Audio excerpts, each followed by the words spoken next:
So again, the idea here is that if you want to look for a biological cause or a biological contributor, or it's not clear what, or some kind of associate of depression, what you find is that there seems to be evidence that depression is associated with relatively low levels of this particular neurochemical, serotonin, in the sort of the synapses between the neurons. Again, we don't talk about this in this class, right? But the neurons communicate with each other through the release of these neurochemicals. That's how the brain communicates with each other.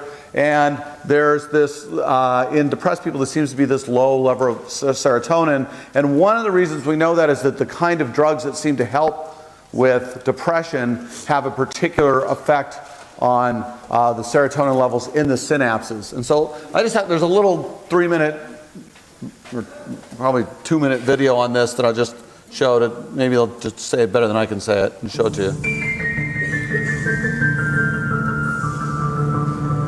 The brain contains 100 billion cells, neurons, and they make 100 trillion connections or synapses.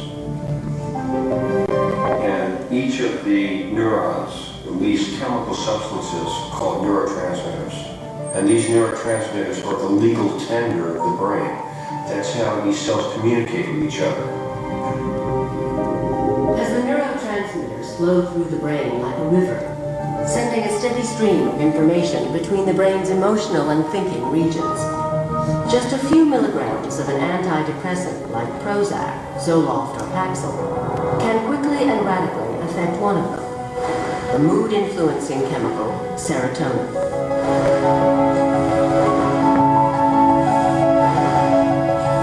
In the synaptic gap between the neurons, where serotonin delivers messages from one cell to another, sit a series of molecules that work like locks on a canal, regulating the flow of serotonin, determining its rise and fall. In the depressed brain, serotonin is often at low ebb. An antidepressant can plug the entry to some of the molecular locks, forcing serotonin levels to rise in the open spaces between the cells, a change that occurs throughout the brain, but especially in the brain's prefrontal cortex. And the fact that it occurs in the prefrontal cortex, I think, is very intriguing, since this is the very area that people would have guessed would be a critical area in being able to regulate your mood, for the brain to be able to get itself back on track. Higher levels of serotonin stimulate a cascade of reactions that bring the brain back into balance. Within weeks, the symptoms of depression mysteriously lift. What we really want to understand is that last step, that last bit, that change in the wiring, so that the I'm no good changes to maybe things are not so bad. And that is going to take an enormous amount of progress in neuroscience. But when we understand that, we're going to understand very, very important things about what it means to be human, how things go wrong, and how things can go right. So, again, if you think about mental illness like physical illness, right, we want to find this physical cause of things, right? But it's very complicated in mental illness, right? But what you've got here is this. For whatever reason, it seems to be the case that low levels of serotonin in the brain seem to be associated with depression. And these drugs, what they're called SSRIs, and we'll talk a little bit more about treatment next week, but they're selective serotonin reuptake inhibitors. Right? So what they do is they stop these cells from sucking the serotonin back up. They block that, and it creates more serotonin out in the brain, in that synaptic area, right? And that seems to be associated with better mood, better thinking. That's what the drugs do, and the drugs have these effects. It's uncertain sort of what's going on here, right? It's complicated. What's cause, what's effect, what's predetermined, right? And I just want to kind of siphon this in to make that same point, and we're going to make that point again today, right? So as we saw with schizophrenia, the causes of mental illness are these complicated things. So there's, right, so for schizophrenia, there's a genetic or other factors result of these biological vulnerabilities, these diatheses, right? It's just a vulnerability, and these kind of brain chemical things could be these diatheses that some people could be, in schizophrenia, this sort of excess of dopamine is imbalance, or in depression, low levels of serotonin, right? It could be that people sort of genetically have those tendencies, right? And then that leads them, makes them vulnerable to them.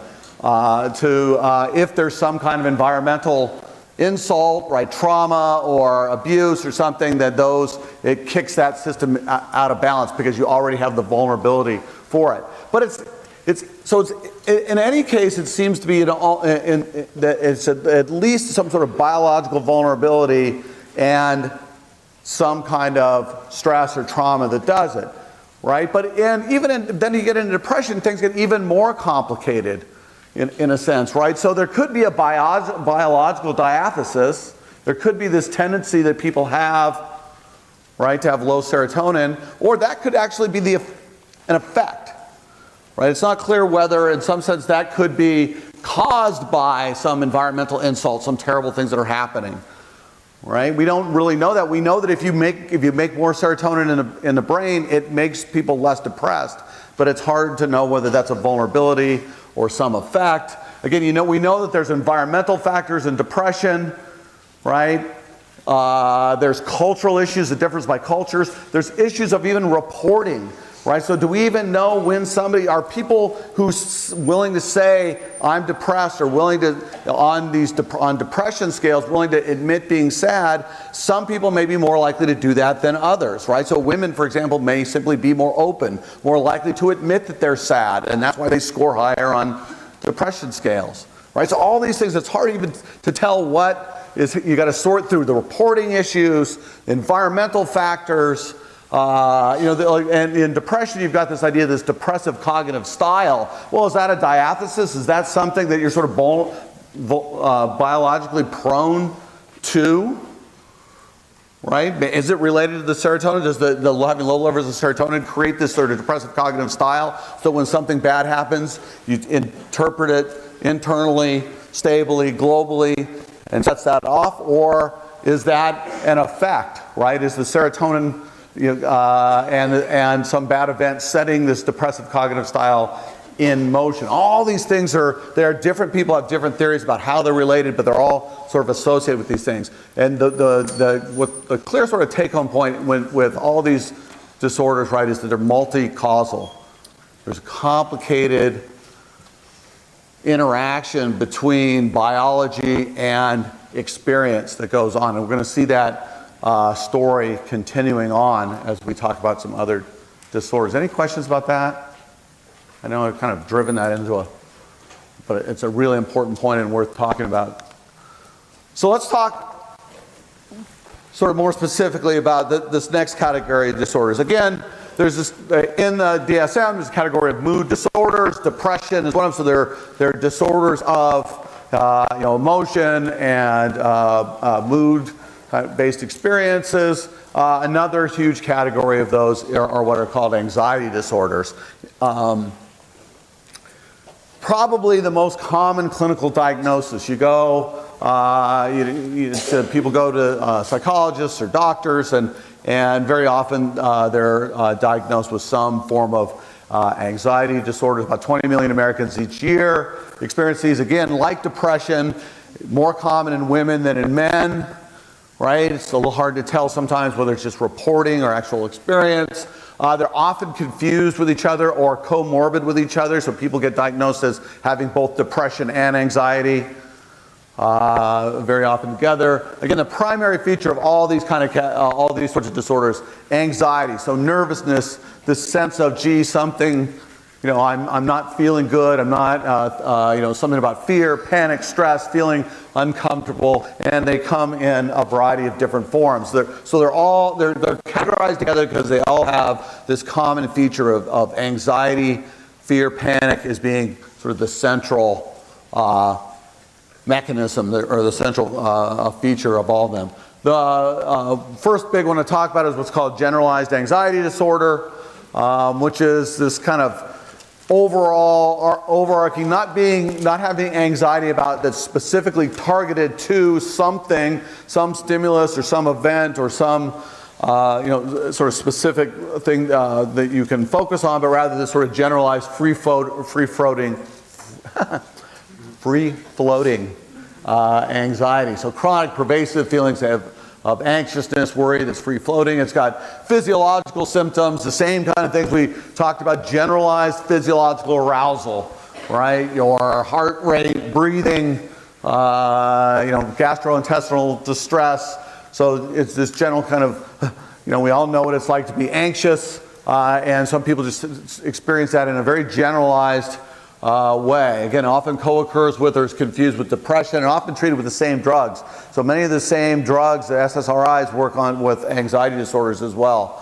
About 3% of Americans have this. So it's a fairly, you know, again, rare in some general sense, but as psychological disorders go, this one is, you know, relatively common. So 3% of Americans. The cause unclear, right?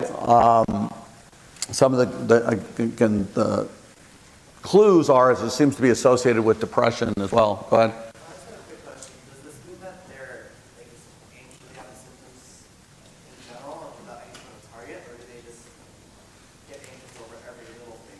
Yeah, so I mean, it's a sort of this general, and you'll see it more in contrast when we talk about phobias and things like that, things that are specific to some stimulus, right? So this is just somebody who, you know, is reporting, you know, I'm just anxious all the time. Situations make me anxious. I go to work and I'm so worried, and you know, it's causing me you know, problems either with my work, with my family life, and I don't know what's going on. Very often, again, it'll manifest itself in things like, you know, people are, when you get really anxious, you know, your stomach hurts, your, you know, you get a variety of other symptoms, right? But it's just this sort of generalized, it seems to be associated with nothing in particular that you could avoid, right? But just kind of life in general, this sort of generalized anxiety disorder. Again, a lot of people will report something like that. They'll say, well, gee, I'm depressed and I'm anxious, and they kind of get lumped together sometimes. Okay, get out your clickers. So I love this selfie up here. This guy's standing on the thing. This guy's sitting here eating lunch. So here's the question I had to ask you. If I asked you, could you eat lunch like these guys sitting there, knowing that you're strapped in, right? Could you sit out over this 1,000-foot drop and eat your lunch? The answers being A, yes, B, no, and C, hell no, right? So who, could you think, just try to imagine, could you do that, or would that just flip you out, right? Is this something you could imagine yourself doing, or something you just couldn't? Knowing that you're safe.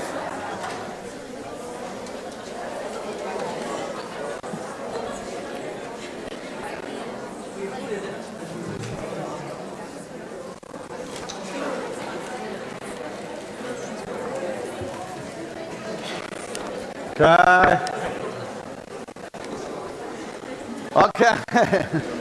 So what we got here is 36% of you said, sure, I could do that. Right, doesn't bother you too much. As long as you know you're safe, right, you can do it. 22% of the people say no, even though I know I'm safe, that would just cause me anxiety, right? That would make you nervous. 42% of the people say absolutely not going to do it. Hell no, right? So, and this is very common, right? These are common kinds of fears that people have, and it's a good, and some people, the point is that everybody's a little nervous about this, but for some people it makes them very, very anxious, and for other people not so much. And it brings up this issue of phobias, right?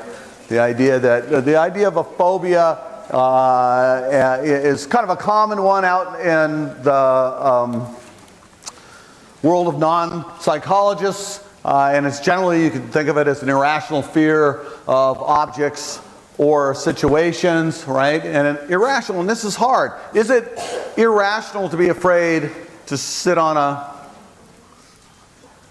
whatever that is, you know, beam, a metal beam out over things? Well, I don't know. But the whole idea of a phobia, right, is it has to be an irrational fear. It has to be irrationally intense, or that somehow is detached from actual, sort of rational fear, realistic fear. Again, most fears, even phobias, make sense. So it makes sense to be afraid of heights, because you can fall off of things. People fall off of things all the time, right? But if you do it when there's sort of no rational reason for it, you're securely strapped in, you're in something, and it really causes you, it disrupts you, then that becomes a phobia. Again, they're irrationally intense and disruptive. One example, that sort of borders on generalized anxiety disorder is this idea of agoraphobia, right? That some people have a fear of going outside, right? So they just say, I'm afraid of everything outside. You go, well, yeah, it is true that you're probably safer in your house than you are outside, but it gets a little disruptive. You can't leave your house, and if you just get overwhelmed with anxiety every time you think about leaving your house or something like that, right? So it gets to be, they tend to have sort of a rational basis that has an irrational intensity. So let me ask you another clicker question. So does anybody have an intense fear of any of these things?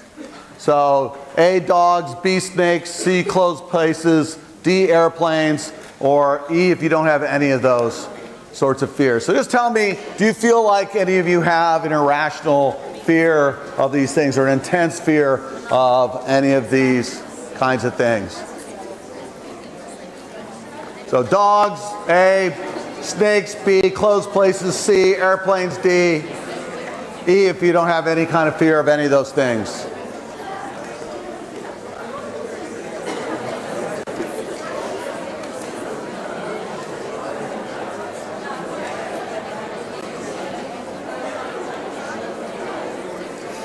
You guys like these topics, huh?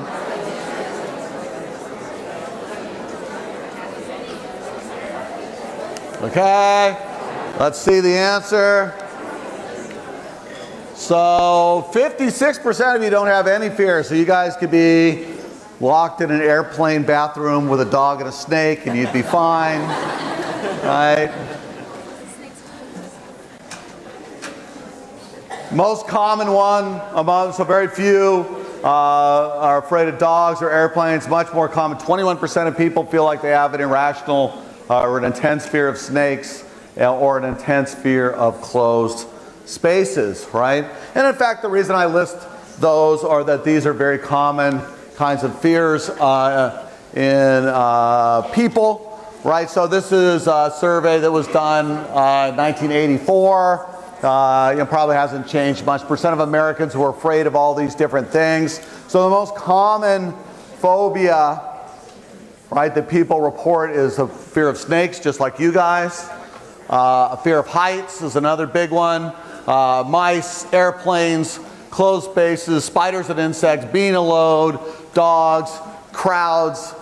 A lot of people have a fear of public speaking, but that's generally not considered a phobia particularly, right? But you can see what's interesting to me about this, when you look at it this way, is that these are things that probably evolutionarily it's good and makes sense for people to be afraid of, right? So snakes have been causing humans problems for a long, long time. They slithery little things sneak up on you, bite you, and you die.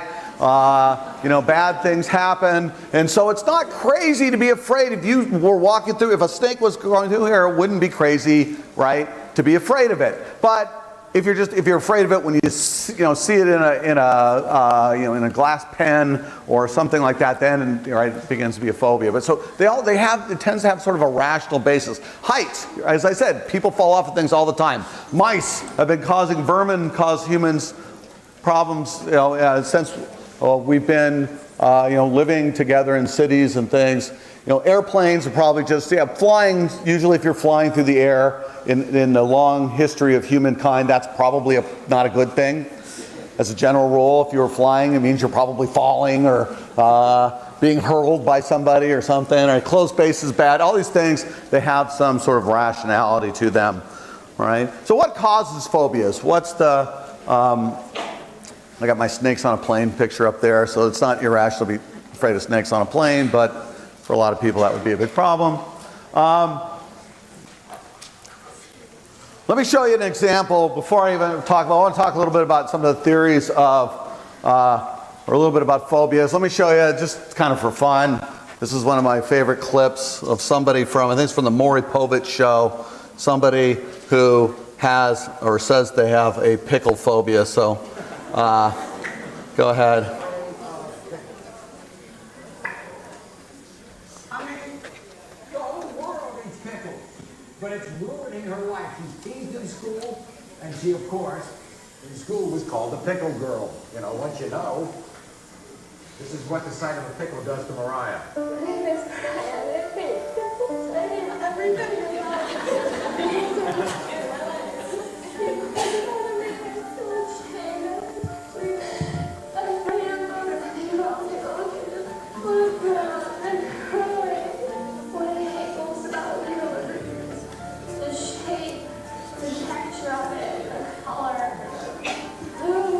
We wanted to see firsthand the extent of Mariah's pickle phobia.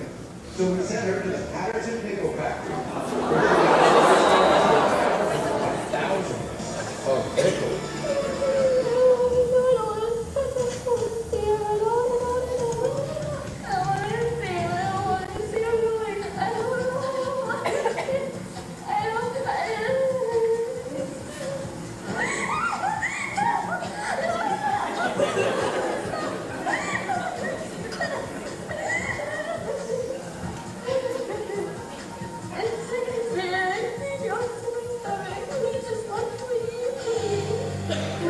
When did this all start? When I was really little, I couldn't stand them. You couldn't stand them? Well, a lot of kids don't like pickles. And they just don't like pickles, but they don't look, just because they don't do this. Huh? You've got to get over this, right? Huh? You have nightmares about pickles? When I used to. Stop shaking. And you're a waitress? Yeah. In a restaurant? Aren't there pickles around? Yeah, but I'm nowhere near. You're nowhere near No, them. I'm not. No. What happens if somebody wants a pickle? Too bad. That's too bad. What they say, I want a pickle. Too bad we don't have any. If they want a pickle, they go back and get it themselves. I'm not getting a pickle. But you're the waitress. So. Leah and Louise have confronted their phobia. They don't like it. You're gonna have to confront yours. You gotta see it. Can we have a pickle, please? No. Let's see. No.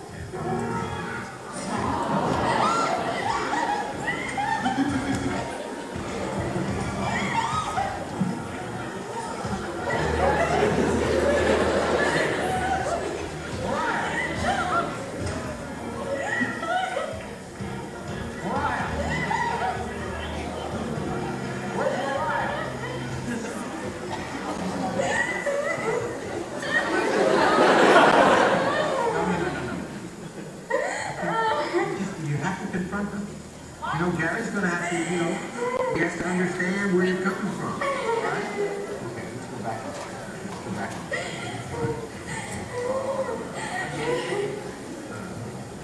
You'll have to smell the pickles either. Here's your shoe. Where about the other shoe? Where's your other shoe? We're taking them away. Can we get our other shoe, please? Is it up here? We'll get the shoe. going to see. Pickles? Pickles? Mustard? Birds? I wonder what's next. We'll be back right after this. In Molly's restaurant, there are So let me tell you, I do that just kind of for fun. It's a cute little piece of video. I also do it because it illustrates probably exactly the wrong way to deal with somebody. Now, I don't know, I have any idea on these television shows whether she really has a phobia, whether she's faking this. She seems to exhibit all the sort of classic signs of a phobia, this sort of irrational fear, the real, I mean, she seems to be, you can hear her breathing and, you know, all the anxiety signs that she's showing, right? So, and the thing about phobias very often, right, is that they seem irrational to you, and so you're like, get over it, come on. But you have to realize these people are really genuinely afraid of these things, and so the whole idea of saying, look, it's just a pickle, get over it, is not really the right way to deal with this, right? And I don't want to make fun of people with phobias at all, right? This is kind of fun to see her do this, right? But the point is it's this fear that seems irrational to other people, right? But to the person, it's a very real sort of fear, right? So different people have had different theories about this. So Freud, what do you think Freud would say about this phobia?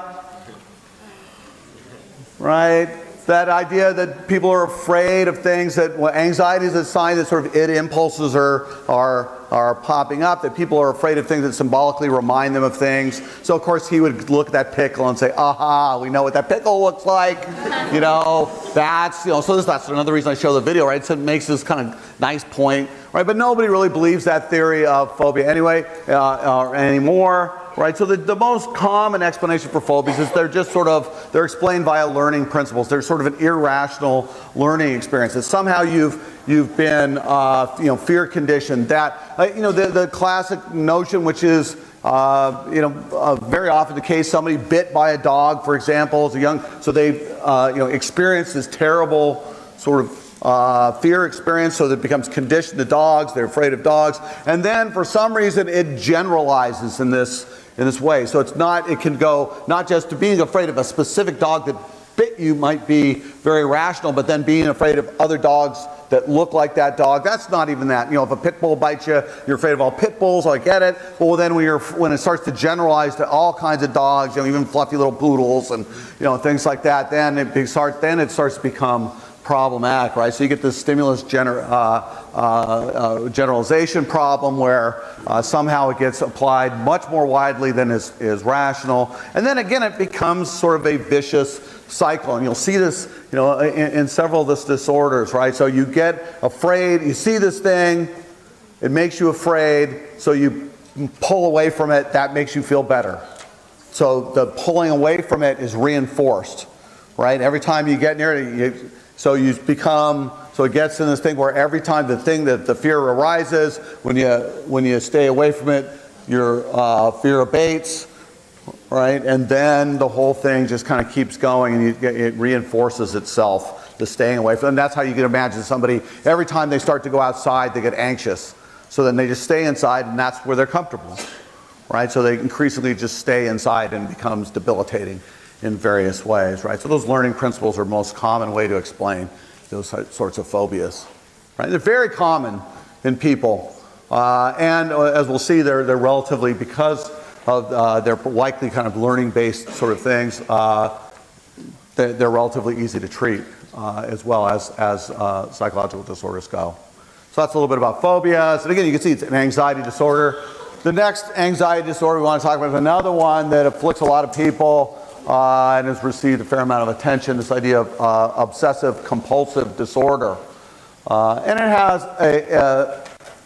in many ways, again, it shares a real resemblance to this idea of phobias, right? So the symptoms are some kind of, very often people cleansing themselves, or otherwise doing these kind of compulsive checking behaviors. There was a subject, I'll just, I'm into clips today for some reason, and these psychological disorders kind of lend themselves. There's a movie, I don't know, maybe 10 years ago, called As Good as It Gets. Jack Nicholson won Best Picture, or Best Actor, and Helen Hunt actually won the Best Actress for it. It was really good movie. It's essentially about a person with Jack Nicholson who has obsessive-compulsive disorder. This is just like a 1-minute clip, the very opening of the movie.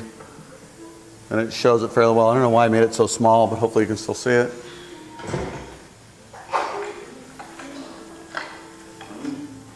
Just to give you a sense of the symptoms before we talk about it.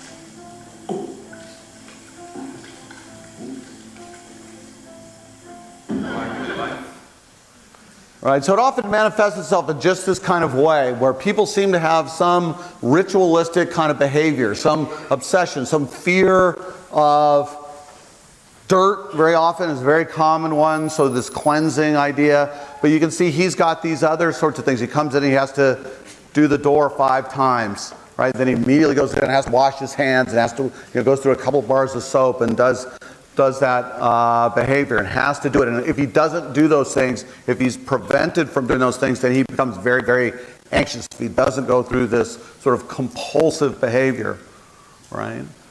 And again, it's a relatively common condition. About 2 to 3% of the population has this, right? And it's funny, again, like many disorders, it's sort of an extended or irrational version of things that we all do. A lot of us are kind of compulsive. We like to have little rituals that we do to make sure we check on things so that we know if anybody's ever left the house and worried about, oh, gee, did I close the garage door? Did I, lock the house? Did I turn off the stove? That kind of thing. Everybody worries about that. But what happens in obsessive-compulsive disorder is you get locked into this kind of vicious cycle of a thought, again, that becomes an obsession. Something like, did I shut the garage door? That creates anxiety. Then you do the behavior. You drive back. You check your garage door. Right? That makes you feel better. Then you leave again, and it starts again. Gee, did I shut the garage door? And you go through that same cycle where people go through again and again and again. Let me see if I can show you another little clip that talks about this a little bit. We'll see if the technology will cooperate. Okay, I'm going to just show the very first part of this. Hopefully it'll... Did I do it? Yeah. Recently, imaging techniques have revealed circuits in the brain that are active in anxiety disorders. The orbital frontal cortex, the caudate nucleus, and the thalamus are all connected by a circuit of nerves. The circuit's job is to assess danger and then order the body to take action. The caudate nucleus acts like an automatic transmission that puts the survival circuit in motion. This circuit can also doom its victims to lives of endless rituals in one of anxiety's most dramatic variations, obsessive-compulsive disorder. It literally is the brain getting locked up with the error detection circuitry in the front of the brain getting locked in gear by an automatic transmission that's stuck. On the one hand, people get the feeling that something is dirty, something is contaminated, so it needs to be washed or cleaned. The other large group of symptoms are involving checking. And in those symptoms, people get the feeling that something needs to be closed down, fixed, made right. Although they basically know that nothing really is wrong, because they know they basically washed this thing, they've checked this thing, it's clean, it's okay, The problem is that since their brain keeps sending the false message, they keep getting bombarded with this feeling. And what they do, out of basically desperation to make this terrible feeling go away, they tend to do the thing that their brain is telling them to do, namely check again and again. Over 5 million of us suffer from the disabling rituals of obsessive-compulsive disorder, or OCD.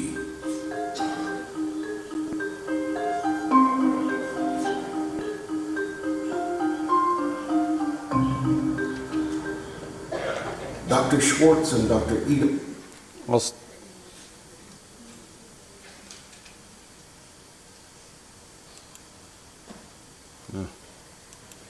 trying to figure out how to get back to where I wanted to be, the menu.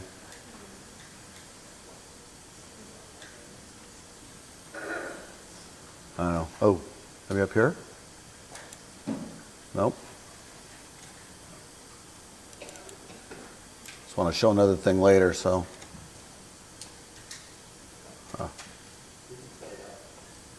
So I think it'll do it, yeah. So,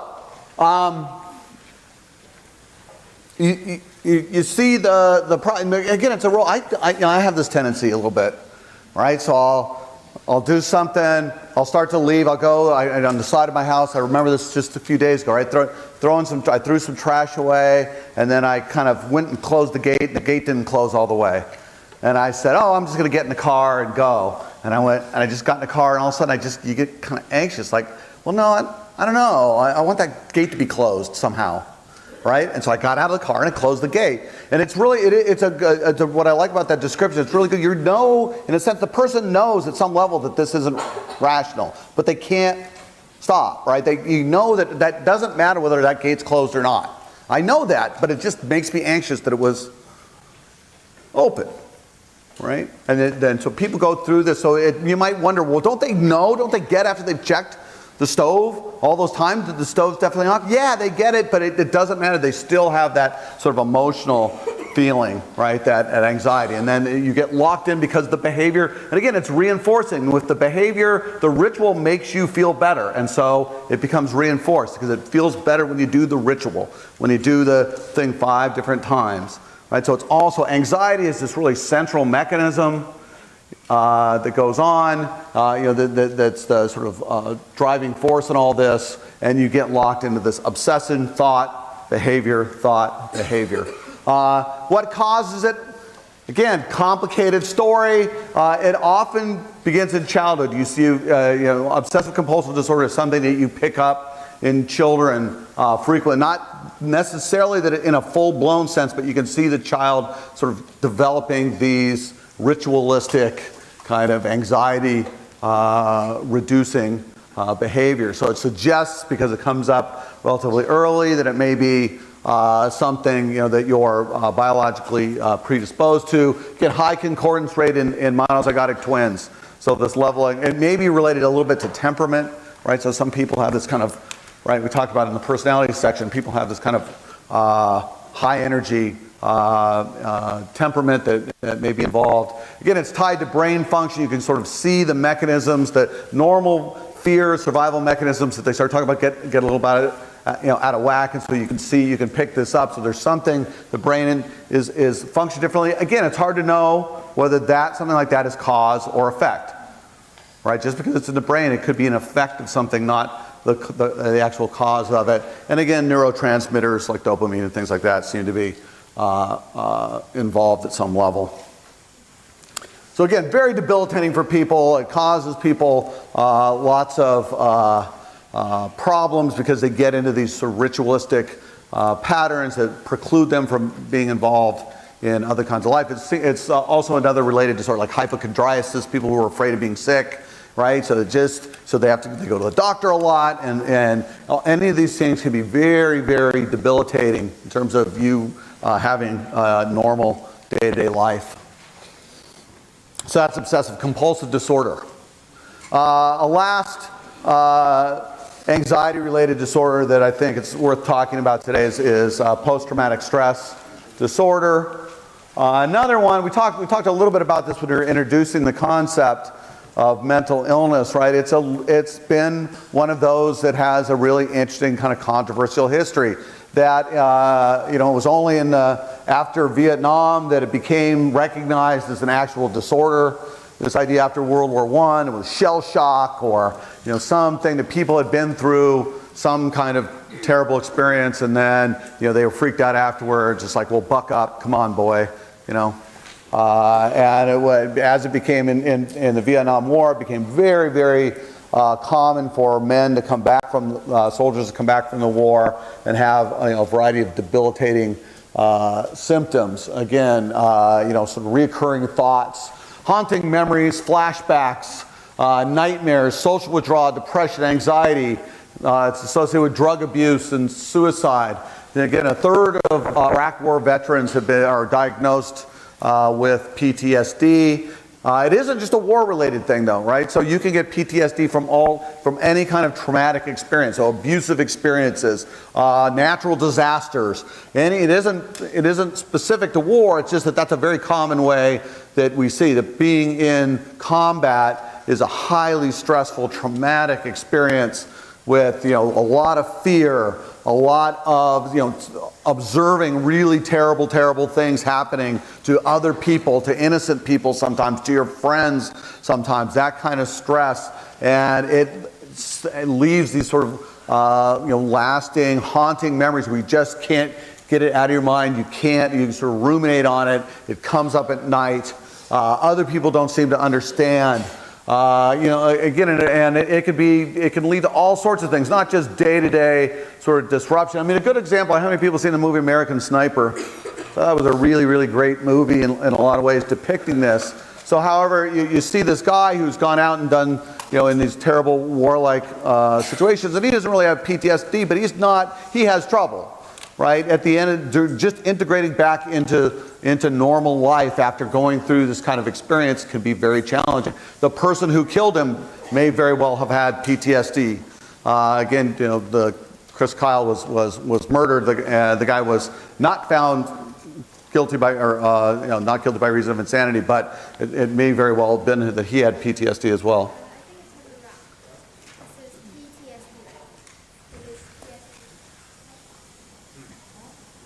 Did I mix up the letters?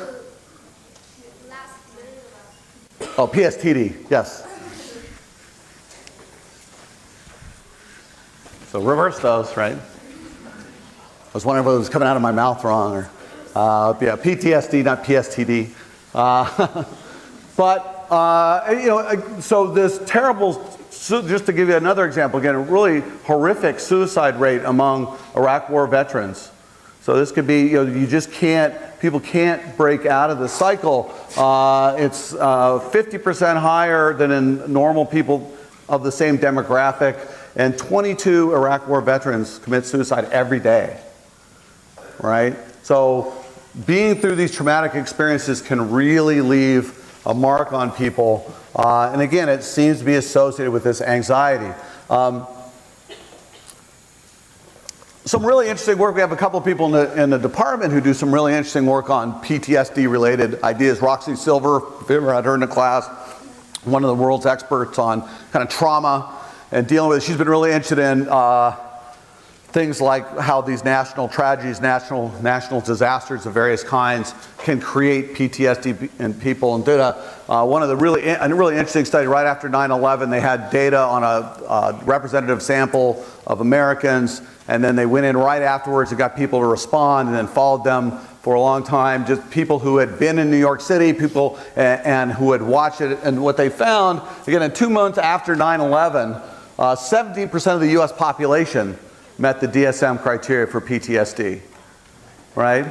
And what's really interesting about her work is she's shown that whether you show these kinds of symptoms or not is related to how much of the television coverage you watch, right? So it's usually in sort of the traditional ideas about PTSD is you had to be in that experience, right? And what Roxy's work has shown really nicely is that just the television coverage and things like that, being immersed in it the way we could be immersed in things through social media and television, that can now create PTSD. It's so vivid, right? I don't know how many of you guys were young kids when 9/11 happened, but it was this all-encompassing, some of you kind of remember it, it was just there on the screen, it was there all the time, and I watched it 18 hours a day for about 3 weeks, and the more people watch that, right, the more they tend to experience these symptoms. So just even, it seems to be something that you could pick up even that way as well, right?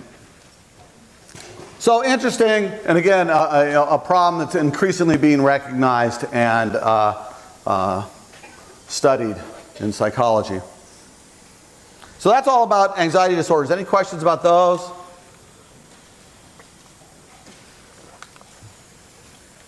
Let me just quickly talk about a different kind of disorder, different of its own category. Another one, I'm picking out the ones that are interesting, have an interesting story. And dissociative disorders are really interesting conditions and have sort of a controversial history. So the mood disorders, right, have mood is central to them. Anxiety disorders, kind of mood disorder specific, right, to anxiety. All of the dissociative disorders have a similar kind of characteristic. What they're associated with is this disruption of memory, awareness, identity, perception, that kind of thing. Right, so they're relatively rare. They've been controversial about whether they really even exist or not. And the various types of these, one is what's called dissociative amnesia. And this is when people have these sort of major disruptions in consciousness and memory. Right, so sometimes people will just pick up, leave their house, and start another life. Right, and forget for large periods of time where they were. So you come back and they won't be able to tell you kind of what just happened. They become dissociated, right? So one part of your consciousness kind of dissociated from another, or a part of yourself, your identity becomes dissociated. So the most controversial version of these is what's now called dissociative identity disorder, formerly referred to as multiple personality disorder. Right? So this has got a lot of attention because it's this kind of weird phenomenon where people seem to have multiple identities, where they seem to be more than one person.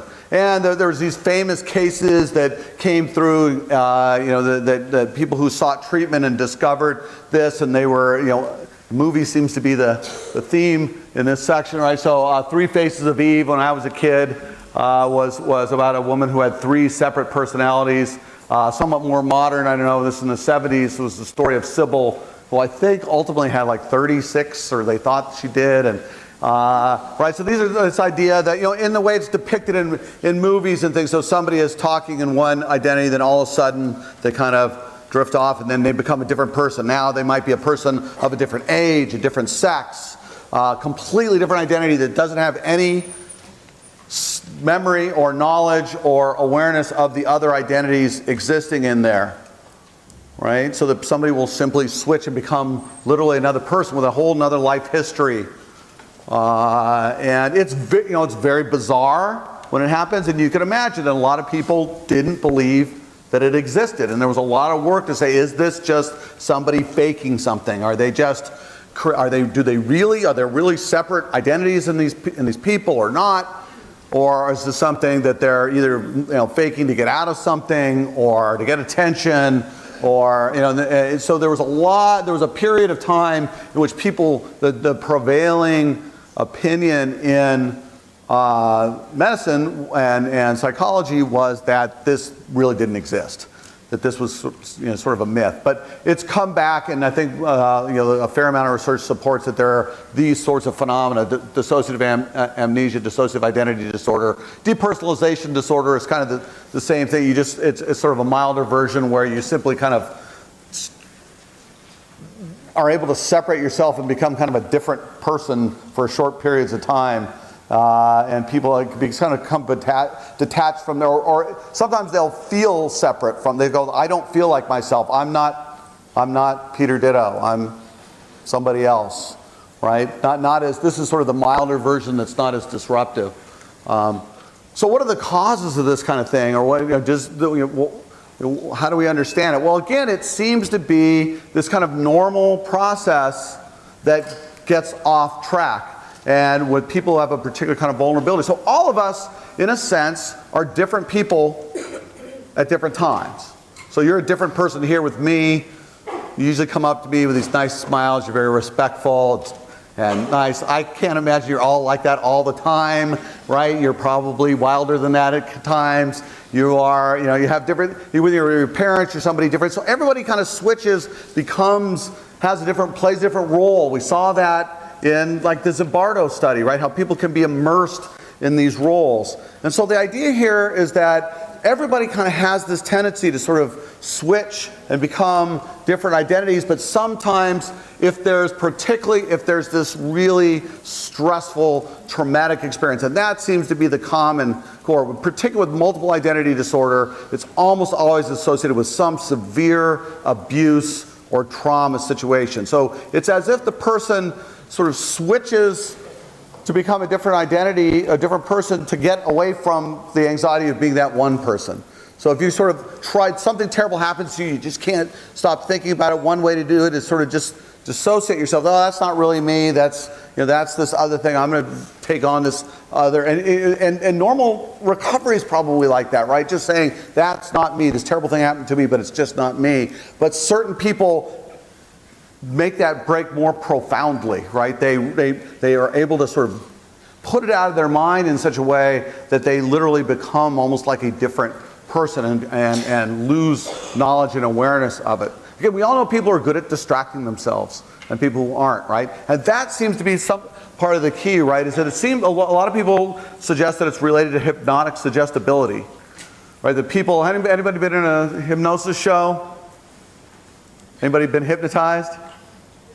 Anybody tried not to be gone up and tried to be hypnotized and wasn't? Right? Some people can do it, some people don't. And we know this. Hypnosis is a real phenomenon. It's a dissociative phenomenon. It's this thing where you become put into a sort of a different state of consciousness, right? Through this active procedure. And some people are better at that than others. They're just able to kind of get immersed in things. A good example, there's a scale that actually picks up on this, the dissociative identity scale. I just wanted to, or experiences scale. You can find this, it actually can calculate a score for you even. But just so, for example, these are some of the questions, and you can kind of think about these yourself. So some people have the experience of driving a car and suddenly realizing they don't remember what has happened during all or part of the trip. How many people have had that happen to you? Where you just go, I don't even know how I got home, right? Some people find that sometimes they're listening to someone talk and they suddenly realize they did not hear all or part of what was said. Hey, you guys paying attention to me up here? Right? How many people do that? Everybody's going, huh? Like, yeah. Some people find themselves in a place, have no idea how they got there, a little bit more extreme. Does anybody have that experience? Right? So there's some people have these experiences a lot, some people don't. Right? Some people are kind of good at dissociating. And if you've got probably what they think is if you happen to have that kind of tendency, you're good at dissociating, then you get that traumatic stress, right? That's the diathesis, the stress, the trauma can lead people to adopt this way of, it's kind of a way of coping, right? So that they're able to kind of adopt these personalities that probably aren't quite as distinct as you. They're portrayed in these books, but they still nonetheless have this quality of people having really kind of different identities. It's just an extension of kind of a normal, natural tendency. But really interesting, and again, one of those things that's had a kind of a funny history. Kind of people believed it, didn't believe it. Now it's kind of back where, and they still fight. Psychologists still fight about this a lot, about whether it really exists. The last thing I want to just give you an example of a developmental disorder. So these are disorders that there's a whole group of disorders in the DSM that have to do with children and that are related to development. Probably the most well-known and now controversial and interesting is this disorder of autism. Again, it shows up as opposed to many of these other disorders, autism shows up very early, usually by the age of 3, very often earlier than that. More common in boys than in girls, and it's characterized by these 3 different behavior patterns, right? So some kind of impaired social interaction. So children don't seem to have a normal social development. right? They don't make eye contact, they don't respond to their, and that's how kids pick it up early. You start to see that kids, when they should be developing language, should be orienting toward people, they don't do it as much, right? They're showing this kind of awkward social style problem and often don't develop language in a normal way. Repetitive behaviors, obsessive interests, this rocking, twirling, stacking, staring at things that they get interested as they get a little bit older. They tend to like doing things like stacking blocks, things that are very repetitive. And they will get very anxious and very often aggressive if you stop them from going through those repetitive behaviors, right? So if you interrupt that, that makes them very anxious. They also tend to show a hyposensitivity to pain. So they don't feel pain very much, and a hypersensitivity to sound and touch. Right, so you'll see kids hitting themselves and doing a variety of other kinds of things that seem like things that would really hurt, and they don't seem to show normal kind of pain. But they will be, and certain sounds will set them off. Let me see if I can do one more of these multimedia experiences. We find just to show you an example of a kid showing autistic behavior, if you haven't ever seen it. Let's see. Hi. Actually, about you. Louis. I'm Louis. He's like, hi, Louis. If you could take the autism away, would you do it? Yes. I always pray for that miracle. And one day I was in church and my daughter says, Mom, do you know that God made him that way? So then I'm like, God made him that way to make me learn a lesson, probably. Hi, Kate. Say hi. Carol's daughter, Say hi. Kate, How was is school? not autistic. Oh, hi, Kate. You don't want to say hi? You're being shy? That's okay. I'm just going to bring her in.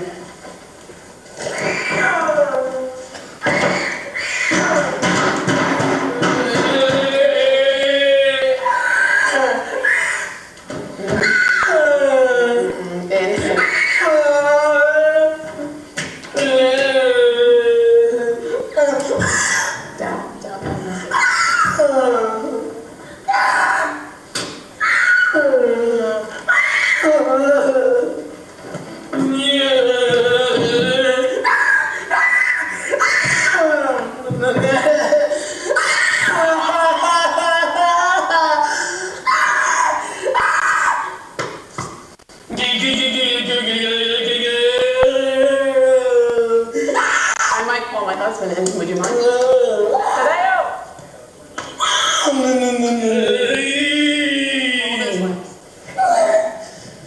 Breathe. I'll get some water today. Oh, shall I get some water?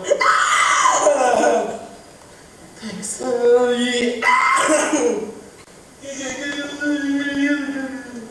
Would you like us to step out? No, unless I let you film it, nobody's going to ever know that this is true autism. That's it. And no, but a lot of parents don't want you to see that. Breathe through your nose, Joseph.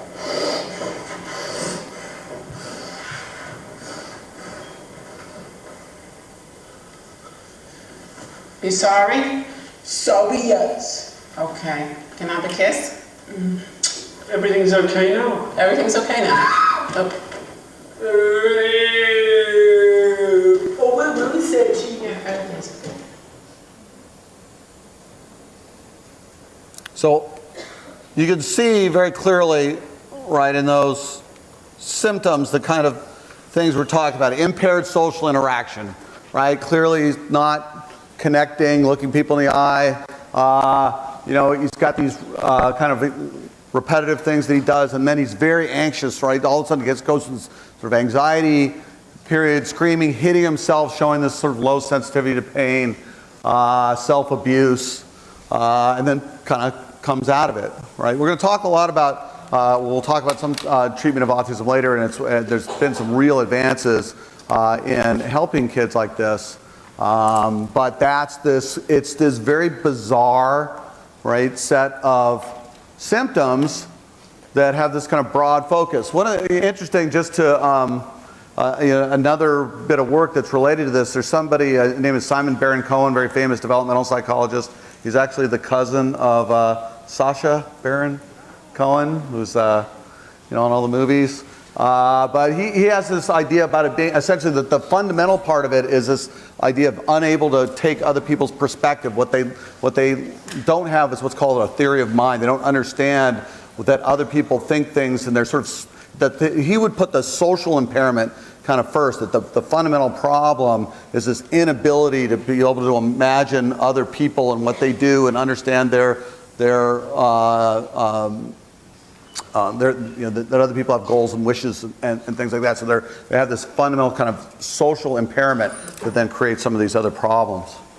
So it's kind of interesting. So and it's a controversial disease because it's odd, right? So what's been the real advance over the last couple of decades is understanding that autism is on a spectrum of disorders. There are a lot of disorders that are sort of like this. The really extreme cases of autism, up to cases where people have many of those same social problems, the inability to interact with people, but it's associated with either normal intelligence,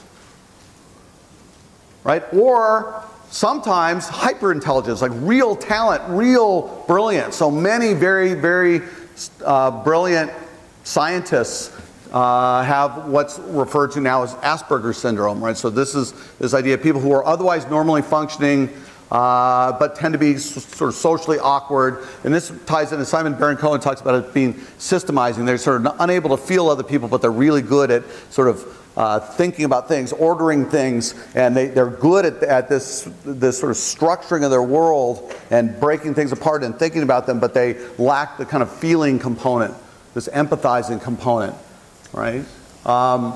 And so, very often, very intelligent scientists it will show up with this sort of syndrome. And then it's also this savant syndrome where it can be associated with other kinds of talents that are really unusual. So let me show you again one last little clip, if I can get it to go here, that shows you just a really brief one that shows you this savant syndrome.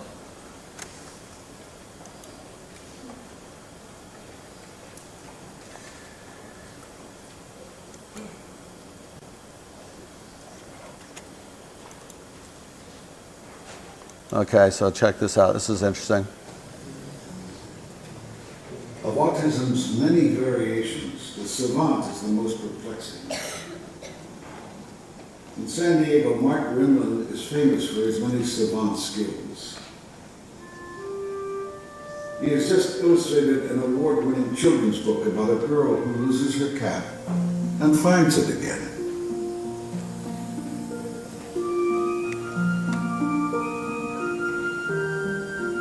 I signed my name on a bunch of books called The Secret Night World of Cats for people to buy.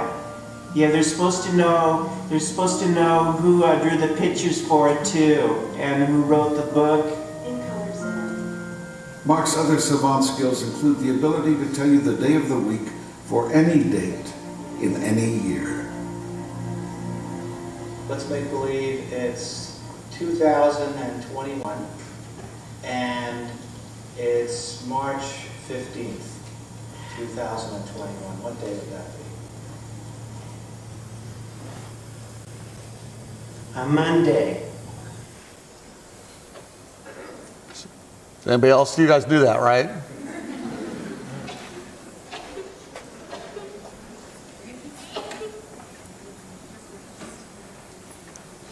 So, that kind of thing was depicted in the movie Rain Man. I don't know if you've ever seen Rain Man with Tom Cruise and is it Al Pacino that's in that? No, Dustin Hoffman.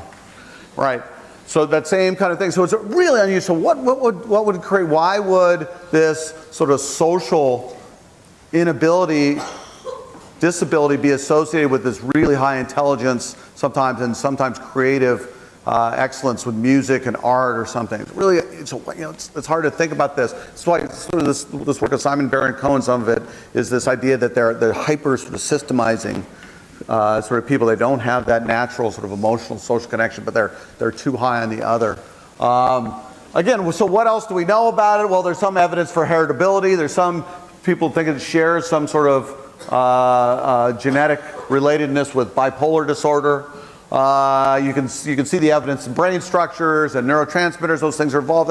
But nobody, it's not a clear picture at all that emerges from that. And the other parts of the mystery are really interesting too. So the prevalence of autism diagnosis has gone up dramatically in the last 20 years. And that was one of the central dynamics, right, in this thing that flared up not too long ago, the debate again about whether children should be vaccinated or not, right? So some people, it's become very common, particularly in California, for people not to choose not to vaccinate their kids because there was one study that was released that was later completely debunked that seemed to associate vaccines with being vaccinated with autism. So many parents trying to be good people, right? But misguidedly thought, well, gee, I don't want my children.